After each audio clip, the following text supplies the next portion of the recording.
Oceania is the most misunderstood region on Earth. Most people think of it as a handful of small islands scattered across the Pacific. That could not be more wrong.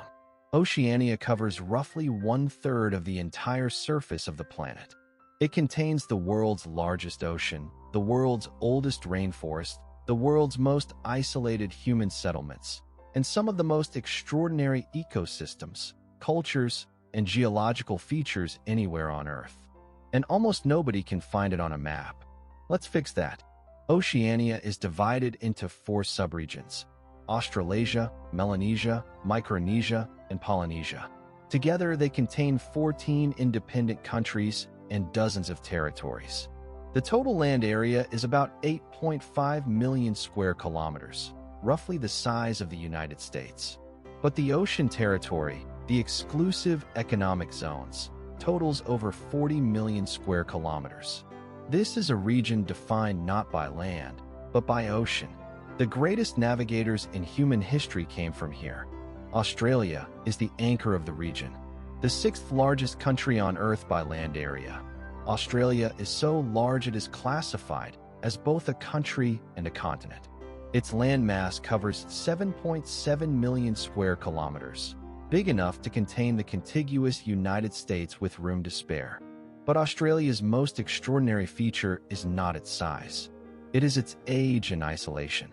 Australia separated from Antarctica and drifted northward roughly 45 million years ago. Since then, it has been almost completely isolated.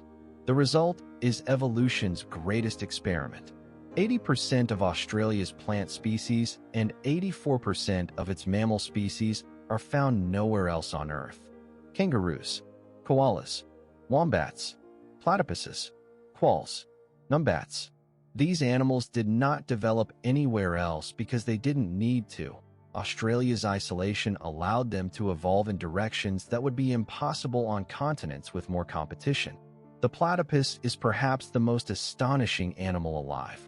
It is a mammal that lays eggs, uses electroreception to hunt underwater, has venomous spurs on its hind legs, and detects prey with a bill full of sensory receptors. When British scientists first examined a platypus specimen in 1799, they thought it was a taxidermy hoax. Someone had stitched a duck's bill onto a beaver. They literally looked for stitches. Australia also contains the oldest continuous human cultures on Earth.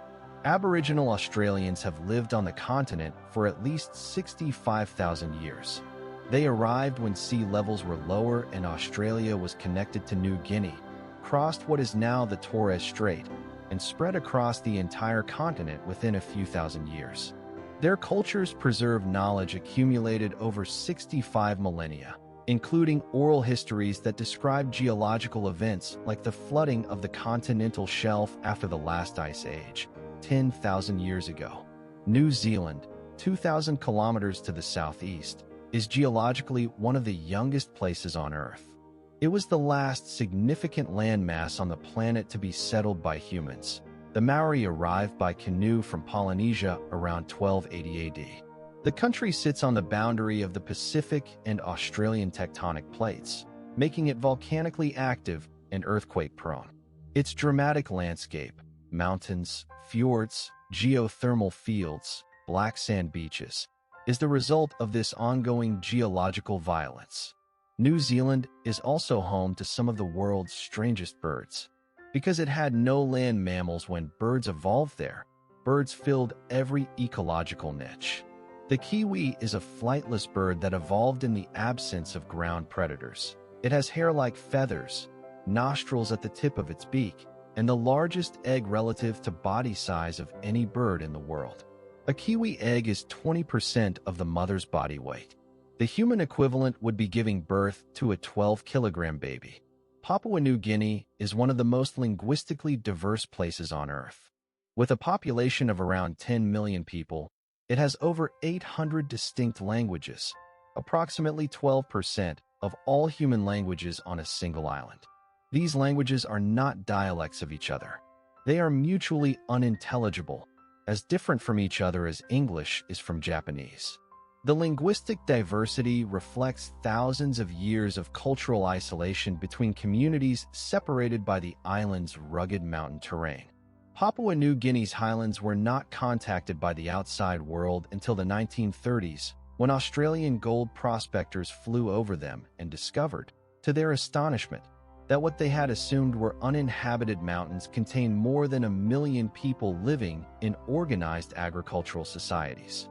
The Pacific Islands, the thousands of islands scattered across Polynesia, Micronesia, and Melanesia, are the result of volcanic activity along the Pacific Ring of Fire and the movement of tectonic plates across